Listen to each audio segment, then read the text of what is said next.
കടന്നു വന്നു. വല്ലാത്തൊരവസ്ഥയിൽ കിടക്കുകയാണ്. മരണത്തോട് മല്ലടിച്ചുകൊണ്ട് കിടക്കുകയാണ്. വായിക്കകത്തൊഴിച്ചു കൊടുക്കുന്ന പാലുണ്ടല്ലോ തന്റെ വയറ്റിലൂടെ അടിവയറിലൂടെ വെളിയിലേക്ക് ഒഴുകിക്കൊണ്ടിരിക്കുകയാ. എല്ലാരും വല്ലാത്ത പ്രയാസത്തിലാണ്. ഈ സമയമുണ്ടല്ലോ ഉമർ തങ്ങൾ തന്റെ പൊന്നാര മകനെ വിളിക്കുകയാണ്. തങ്ങൾ തന്റെ പൊന്നാര മകനെ വിളിക്കുകയാ. തന്റെ മകനെ വിളിച്ചിട്ട് അവിടെന്ന് പറയുന്നു, യാ അബ്ദുള്ള എന്ന പൊന്നുമോനെ വിളിച്ചിട്ട് പറയുന്നു, മോനെ വാപ്പയുടെ മരണമെടുത്തു മോനെ, വാപ്പയുടെ മരണമെടുത്തു മോനെ. മോനെന്ത് ചെയ്യണമെന്നറിയോ? ആയിഷാ ബീബി റളിയല്ലാഹു തആല അൻഹയുടെ വീട്ടിലേക്ക് പറഞ്ഞു വിടുകയാ.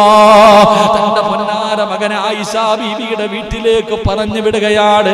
എന്റെ പൊന്നുമോൻ ചെന്നിട്ട് ചോദിക്കണം, ഉമറാണ് പറഞ്ഞു വിടുന്നത്.